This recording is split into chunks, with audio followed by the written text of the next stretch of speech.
बता रहे हैं, विभागों के बंटवारे के बाद हलचल काफी तेज हो गई है। इस वक्त की बड़ी खबर आपको बता दें, विभागों के बंटवारे के बाद हलचल तेज है और आज कई मंत्री पदभार संभालेंगे, अपना पदभार ग्रहण करेंगे। सुबह 10:30 बजे ग्रामीण कार्य विभाग संभालेंगे, पंचायती राज मंत्री संभालेंगे पदभार, दीपक प्रकाश 11 बजे पदभार संभालेंगे। इस वक्त की बड़ी खबर आपको बता रहे हैं, आज कई मंत्री पदभार यानी अपनी जिम्मेदारी जो उन्हें दी गई है, जिस विभाग के वो मंत्री बनाए गए हैं, उस विभाग में जाकर अपनी कुर्सी पर बैठेंगे और समझेंगे कि आगे क्या कुछ करना है, कैसे बिहार को विकास की राह पर और अग्रसर करना है।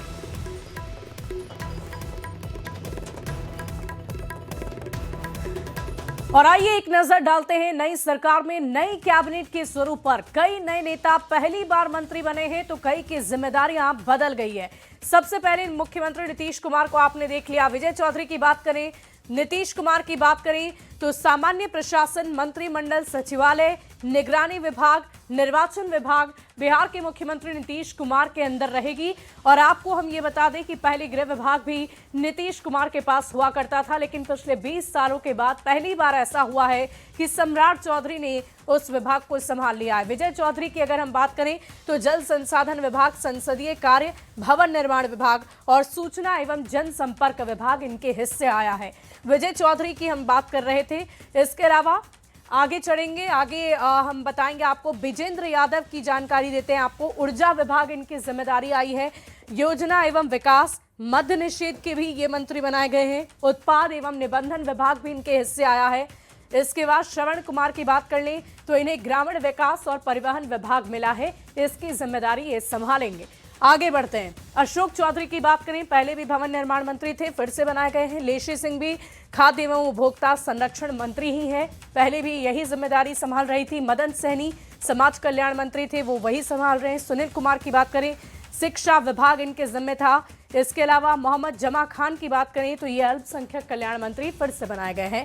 इसके अलावा अगर बात कर लें श्रेयसी सिंह की तो उन्हें खेल विभाग दिया गया है। तो ऐसे ऐसे करके जिम्मेदारियां बांटी गई है और उन्हीं जिम्मेदारियों को संभालने के लिए, उसी कुर्सी को संभालने के लिए आज से ही तमाम नेता अपने अपने विभाग पहुंच जाएंगे। और इसी बीच हम आपको विजय सिन्हा की जानकारी दे रहे थे। सम्राट चौधरी जो डिप्टी सीएम हैं, उन्हें गृह विभाग की जिम्मेदारी सौंपी गई है, जो पहले नीतीश कुमार के पास हुआ करती थी। विजय सिन्हा की बात करें, राजस्व एवं भूमि सुधार विभाग, खान एवं भूतत्व विभाग भी इनकी जिम्मेदारी है। मंगल पांडे पहले भी स्वास्थ्य विभाग संभालते थे और इस बार भी उन्हें स्वास्थ्य विभाग की ही जिम्मेदारी सौंपी गई है। वहीं उद्योग विभाग पहले आपको याद होगा नीतीश मिश्रा के पास था, लेकिन अब ये दिलीप जायसवाल के पास आ गया है। नितिन नवीन की बात करें, पहले भी पथ निर्माण मंत्री थे और अब भी हैं। नगर विकास एवं आवास विभाग भी इनके खाते में है। रामकृपाल यादव की बात करें तो इन्हें कृषि विभाग का मंत्री बनाया गया है। और इधर संजय टाइगर की भी बात कर लेते हैं, उन्हें श्रम संसाधन विभाग सौंपा गया है। तो कुल मिलाकर 26 ये संख्या है। अरुण शंकर प्रसाद की बात करें, पर्यटन विभाग, कला संस्कृति एवं युवा विभाग इनकी जिम्मेदारी है। सुरेंद्र मेहता की बात कर लेते हैं, पशु एवं मत्स्य संसाधन विभाग इन्हें सौंपा गया है। नारायण प्रसाद की बात करें, इन्हें आपदा प्रबंधन विभाग सौंपा गया है। इस बीच रमा निषाद की बात करें जो आरएलएम से हैं, पिछड़ा अति पिछड़ा विभाग इन्हें सौंपा गया है। लखींद्र पासवान की बात करें तो SC/ST कल्याण विभाग इन्हें सौंपा गया है। इसी बीच श्रेयसी सिंह की बात कर लें तो खेल विभाग, सूचना एवं प्रावैधिकी विभाग भी इन्हें सौंपा गया है। वहीं प्रमोद चंद्रवंशी की बात करें तो सहकारिता विभाग, पर्यावरण एवं वन एवं जलवायु विभाग भी इन्हें सौंपा गया है। संतोष सुमन जो जीतन राम मांझी के बेटे हैं, लघु जल संसाधन विभाग की जिम्मेदारी फिर से सौंपते हुए नजर आएंगे। और इस बीच संजय कुमार पासवान की बात करें, जिन्हें चिराग पासवान की पार्टी से ये हैं और इन्हें गन्ना उद्योग विभाग दिया गया है। संजय कुमार सिंह की अगर हम बात करें तो लोक स्वास्थ्य अभियंत्रण विभाग इन्हें सौंपा गया है। तो हमने आपको कुल मिलाकर, और ये उपेंद्र कुशवाहा के बेटे हैं जिन्हें बहुत ही अहम जिम्मेदारी पंचायती राज विभाग की दी गई है। तो ये थी मंत्रियों की लिस्ट और कैबिनेट की बैठक भी 25 नवंबर को होने वाली है नई सरकार की। और उससे पहले पदभार संभालने के लिए ये नेता, ये मंत्री अपने अपने विभाग पहुंचेंगे, फाइलों को पलटेंगे और देखेंगे कि बिहार को अब आगे कैसे बढ़ाना है। बढ़ते आगे, महुआ से एलजेपीआरवी के टिकट पर पहली बार विधायक बने संजय सिंह को मंत्रिमंडल में जगह दी गई है।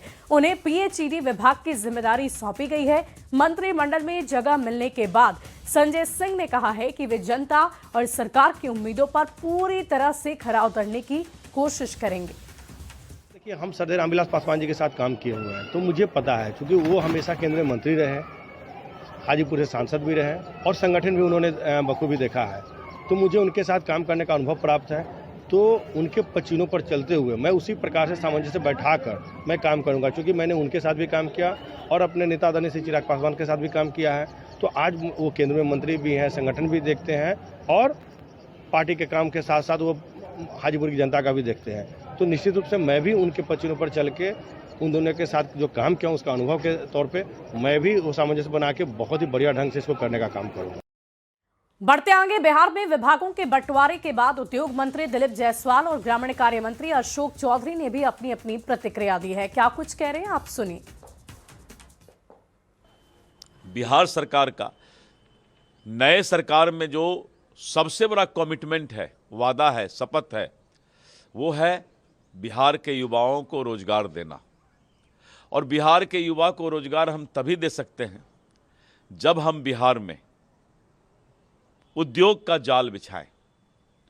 और उद्योग का मतलब सिर्फ इंडस्ट्री और कारखाने से नहीं होता है। उद्योग विभाग में कुटीर उद्योग भी है।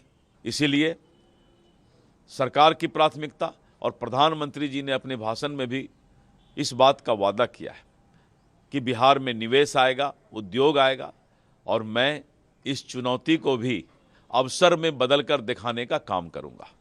जो माननीय मुख्यमंत्री जी का सपना है, बारहमासी सड़क पहुंचाना हर एक जगहों पर जहां पर 100 से ऊपर की आबादी है, तो हम लोग का प्रयास है कि वो हम करने में सफल हों। हम लोगों ने नए पुल बहुत से दिए हैं, उससे सड़कों का निर्माण, उसका समयबद्ध तरीके से उसका काम हो जाए, ये सब हमारी प्रायोरिटी होगी। और 18वीं विधानसभा के लिए चुनकर आए नए विधायकों को आवास आवंटन की तैयारी भी जोर शोर से चल रही है।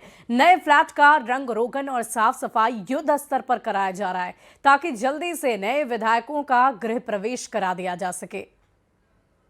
बिहार विधानसभा चुनाव 2025 संपन्न हो गया है। मुख्यमंत्री नीतीश कुमार ने 10वीं बार मुख्यमंत्री पद की शपथ ले ली है। जहां एक तरफ कई विधायक मंत्री पद की शपथ ले चुके हैं, तो कई ऐसे नवनिर्वाचित विधायक हैं जिन्हें अब उनका आवास आवंटन किया जाएगा। यानी मंत्रियों को उनका विभाग दे दिया गया है और अब विधायकों को उनका आवास दिया जाएगा। और उसके मद्देनजर राजधानी पटना में जो एमएलसी फ्लैट है वो बनकर लगभग तैयार हो चुका है। कई फ्लैट में पहले से विधायक रह रहे हैं, लेकिन ये जो तस्वीर हम आपको दिखा रहे हैं ये अभी बनाया जा रहा है और अंतिम जो स्वरूप है इन फ्लैट्स को दिया जा रहा है। और इस बार आपको नजर आएगा जितने भी एमएलसी फ्लैट्स हैं जो ये आवास बनाया गया है, यहाँ किसी विधायक के नाम से उस आवास की पहचान नहीं होगी, बल्कि उस विधानसभा क्षेत्र के नाम से उस आवास की पहचान होगी। यहाँ देख सकते हैं, चाहे बाजपट्टी हो, बेलसंड हो, सुरसंड हो, तमाम ये जो नाम है विधानसभा क्षेत्र के, उसके नाम से आवास को आवंटन किया गया है। और जैसे मंत्री ने ओथ लिया है, शपथ लिया है और उनका मंत्रिमंडल उन्हें सौंपा गया है, अब वो धीरे धीरे करके अब पदभार भी ग्रहण करेंगे। ठीक वैसे ही जितने भी नवनिर्वाचित विधायक हैं उनका भी ओथ कराया जाएगा और उसके बाद एक एक करके उन विधायकों को भी उनका नया आवास आवंटित कर दिया जाएगा। और उससे पहले, आवंटन से पहले जो ये एमएलए फ्लैट है उसको अंतिम स्वरूप दिया जा रहा है। यहाँ तैयारियां युद्ध स्तर पर की जा रही है। जो पुराना वाला एमएलए फ्लैट है उसमें भी साफ सफाई का काम शुरू कर दिया गया है। जो नया बना है इसे भी नए विधायकों को आवंटित करने के लिए जो तस्वीर है वो बिल्कुल साफ नजर आ रही है। यहाँ साफ सफाई और अंतिम चरण में जो एमएलए फ्लैट है वहां पर चाहे उसकी पेंटिंग के काम हो या फिर जो थोड़ा मोड़ा काम बचा हुआ है उसे जल्द पूरा किया जा रहा है ताकि नवनिर्वाचित विधायकों को उनका नया आवास भी आवंटन कर दिया जाए। इस बार लोक जनशक्ति पार्टी रामविलास के भी 19 विधायक जीत कर आए हैं और उन्हें भी यहां नए आवास में जगह दी जाएगी। कैमरामैन सुबोध के साथ विनीता मिश्रा, न्यूज़ 18 पटना। बढ़ते आगे, बिहार में नई बनी सरकार में विभागों के बंटवारे के बाद आरजेडी ने कई सवाल उठाए हैं। पहले से ही लगाया जा रहा था, लगातार हम लोग बोल ही रहे थे कि ये सिर्फ आदरणीय मुख्यमंत्री नीतीश कुमार जी को कुर्सी दे दी जाएगी मुख्यमंत्री की, लेकिन राज बीजेपी चलाएगी, राज करेगी। और बिहार गृह बीजेपी का अब आदरणीय नीतीश कुमार जी को सोचना है। अब मुख्यमंत्री की कुर्सी भी बीजेपी बहुत जल्द लेगी, ये भी देख लीजिएगा। तो अब जेडीयू को भी बीजेपी ख़त्म करेगी, ये भी होगा। जो कहे गए थे श्री तेजस्वी यादव जी के द्वारा, विपक्ष के द्वारा, वो सब होगा। और देखिए, नई सरकार में विभाग के बंटवारे के बाद मंत्रियों ने अपनी खुशी जाहिर की है। कृषि मंत्री बनने के बाद रामकृपाल यादव ने सीएम नीतीश कुमार से मुलाकात की। रामकृपाल ने कहा कि बिहार के लोगों की भलाई के लिए काम करेंगे, तो पथ निर्माण मंत्री ने कहा कि सीएम नीतीश के विजन पर काम करेंगे। ग्रामीण विकास मंत्री श्रवण कुमार ने भी कुछ ऐसा ही बयान दिया है। क्या कुछ कह रहे हैं, सुनिए। गया था उनसे आशीर्वाद प्राप्त करने के लिए, नई जिम्मेदारी भी दिया है उन्होंने, तो उस जिम्मेदारी का निर्वहन कर सकूं, उनके सोच के अनुकूल विकसित बिहार में अपने योगदान दूं, ताकि बिहार विकसित हो जाए, तेज रफ्तार से आगे बढ़े। यही उनका आशीर्वाद लेके जो जिम्मेदारी मिली है उसके अनुरूप मैं काम करूंगा और बिहार की भलाई करूंगा। मैं मानता हूं कि बिहार में एनडीए गठबंधन पूरी तरह से माननीय मुख्यमंत्री के नेतृत्व में काम कर रहा है, और गृह विभाग हो या कोई भी अन्य विभाग, सभी विभाग मुख्यमंत्री के निर्देशन पे ही काम करते हैं। और हम लोग का पूरा प्रयास है कि मुख्यमंत्री जी ने जो भरोसा हम लोग पे किया है, हम लोग मुख्यमंत्री जी के उस भरोसे पे कैसे कायम रहे, और मुख्यमंत्री जी के जो विजन है उस विजन को लेके कैसे आगे बढ़े, इसके दिशा में हम सभी मंत्री काम करेंगे। जो जवाबदेही मिली है उसका सही ढंग से, सही तरीके से, कानून के हिसाब से, नियम के हिसाब से उसका निर्वहन किया जाएगा। और आवाम जनता के लिए जो भी सरकार में प्रोविजन है उसके लिए धरातल पर इन योजनाओं को उतारा जाएगा। और इस बीच एक बड़ी खबर आ रही है। 25 नवंबर को नीतीश कैबिनेट की पहली बैठक होगी। सुबह 11 बजे नीतीश कैबिनेट की बैठक होनी है। सीएम नीतीश ने इस कैबिनेट बैठक को बुलाया है। बैठक में सभी विभागों के मंत्री मौजूद रहेंगे। मुख्यमंत्री सचिवालय के कैबिनेट सभागार में बैठक होगी। बैठक में सरकार कुछ बड़े फैसले ले सकती है, ऐसी भी संभावना जताई जा रही है।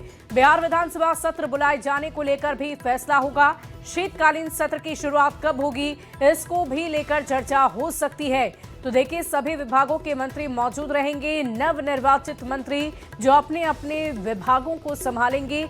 इसी बीच ये खबर आपको बता रहे हैं, 25 नवंबर को पहली कैबिनेट की बैठक होनी है।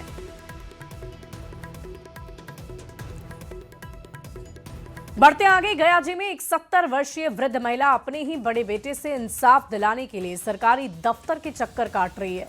महिला का कहना है कि अभी तो मैं जिंदा हूं, लेकिन मेरे बेटे ने जीते जी मेरा डेथ सर्टिफिकेट बनाकर मेरी सारी संपत्ति अपने नाम कर ली है। मामला गयाजी के कोतवाली थाना क्षेत्र के गुरुद्वारा रोड स्थित गोसाई बाग मोहल्ले का है। जानकारी के अनुसार महिला अपने छोटे बेटे के साथ रांची में रहती है, जबकि बड़ा बेटा गयाजी में रहता है। मां का आरोप है कि प्रॉपर्टी के लिए बड़े बेटे ने मेरा डेथ सर्टिफिकेट बनवाकर सारी जमीन, सारी जायदाद मेरे नाम नहीं करके अपने नाम कर ली है, जबकि छोटा बेटा गयाजी में अपने घर गया तो उसे डरा धमकाकर भगा दिया गया। अब बुजुर्ग महिला अपने छोटे बेटे के साथ अधिकारियों के पास जाकर इंसाफ की गुहार लगा रही है। बड़का बेटा बनाया है दिलीप प्रसाद, उसका 2 बेटा है, वो मेरा ही तरह गुजरेगा। उसका माँ रौनक और गोलू का माँ भी मेरा ही तरह गुजरेगा। क्या बना दिया आपका? मृत्यु पर पहचान पत्र। ऐसा किया? धन के चलते किया है कि मेरा दो बेटा के साइड कर दिया और वो अपना हथियार लिया। अपने खुद को इकलौता बताकर इनका डेथ सर्टिफिकेट बनवा लिया और इनकी प्रॉपर्टी को, जो कि माँ के नाम पे ही है, सारा अपने नाम पे नगर निगम और अंचल अधिकारी में चेंज करवा दिया। और जबकि हम लोग 2-3 भाई थे, जिसमें एक का देहांत हो चुका, एक गया गोसाई बाग गुरुद्वारा रोड में अभी हैं, जो कि 25 साल से रह रहे हैं इन्हीं के मकान पे।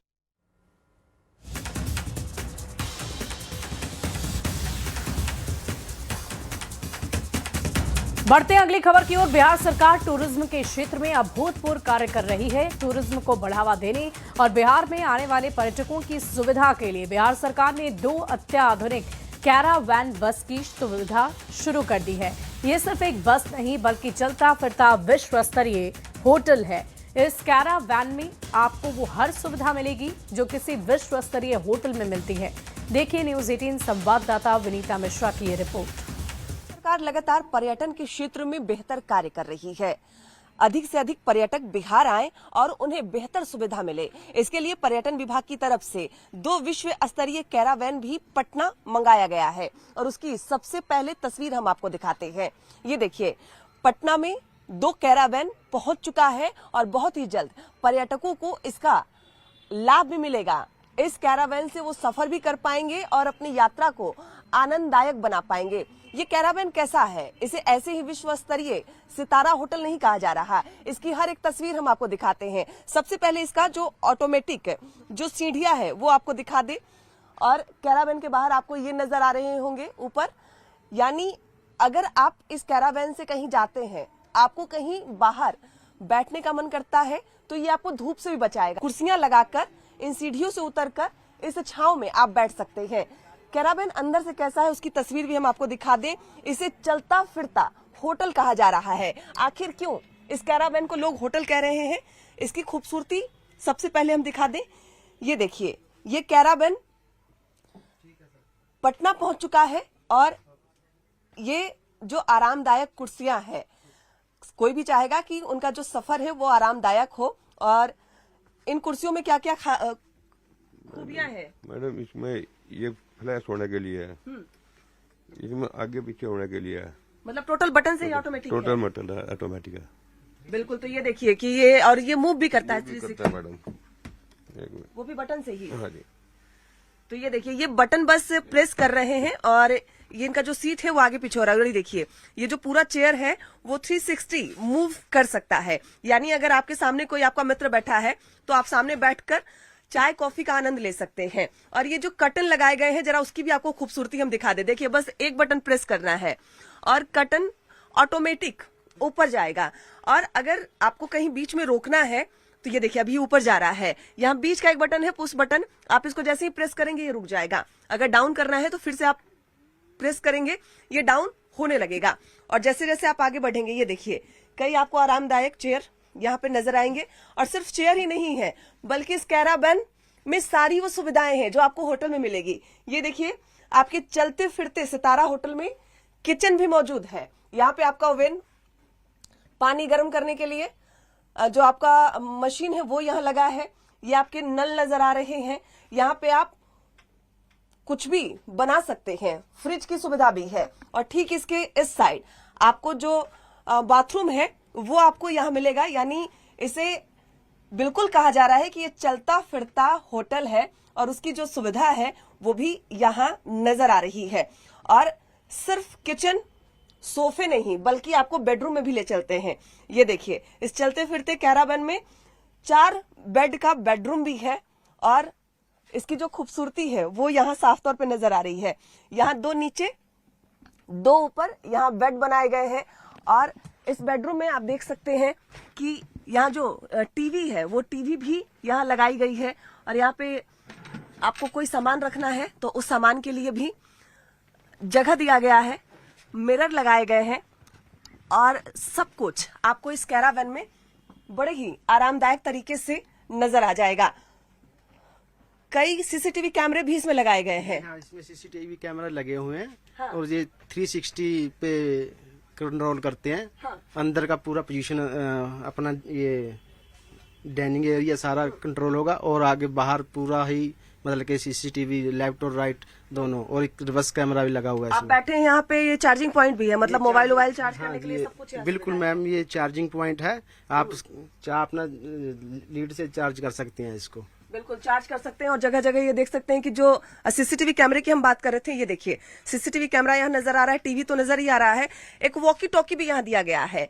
क्योंकि अगर आप अपने परिवार के साथ इस कैरावैन में सफर कर रहे हैं तो आपको अगर ड्राइवर से बात करनी तो कैसे करेंगे? गाड़ी खोल के बाहर जाएंगे? नहीं, क्योंकि अंदर से बात करने की कोई सुविधा नहीं है। तो वॉकी टॉकी है, आप इस वॉकी टॉकी से जो गाड़ी चला रहे हैं ड्राइवर उन्हें कॉल कर सकती हैं, उन्हें कुछ भी बता सकते हैं और अपने परिवार के साथ एक सुरक्षित जो सफर है इस कैरावैन में कर सकते हैं। यहाँ खाने पीने के लिए देखिए जो टेबल है वो भी दिया गया है, आपको मन है तो टेबल पर लगाइए, नहीं मन है तो इसे अंदर ऐसे स्लाइड कर दीजिए। यानी जो चलता फिरता होटल का जो जिक्र कर रहे हैं हम, जिसका लोग इंतजार कर रहे थे, खासकर पटना में, खासकर बिहार में, ये पूरे बिहार में खासकर पर्यटन को बढ़ावा देने के लिए पर्यटन विभाग की तरफ से कैरावैन मंगाया गया है और वाकई सारी सुविधाओं से लैस है ये। यहाँ पे आप किचन में खाना बना सकते हैं, बेडरूम में आराम कर सकते हैं, बाथरूम की भी सुविधा है, साथ ही साथ बिल्कुल मतलब चलता फिरता जो होटल है उसकी सारी जो खूबियां हैं इस कैरावैन में नजर आ रही है। बहुत ही जल्द ये सुविधा पर्यटकों के लिए शुरू कर दी जाएगी। कैमरामैन सुबोध के साथ विनीता मिश्रा, न्यूज़ 18 पटना। और फिलहाल इस बुलेटिन